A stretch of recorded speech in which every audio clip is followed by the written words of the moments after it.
As seen earlier in our previous video today, our target for the weekly is 117.80. It was achieved finally.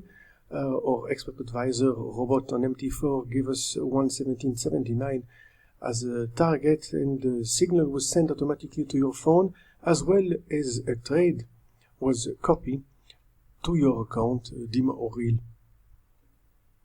It's a risky trade against the trend. That's why we work with a very, very close stop of 10 pips only, and the first take profit was covering just a minimum of 20 pips, which I believe we already have done here, 1762. So the first take profit has been achieved. Second take profit will remain open. We might get lucky. That might be the high of the week, and therefore we'll advise further on the second take profit, but for the moment that should remain open. If higher today, our next target will be the 1790 level. 1793 seems a good entry. We will see if it's confirmed with our robot. And that's it for the day. 1836 might happen. It's a bit unlikely today, but we'll keep an eye on it. And our robot is doing the rest.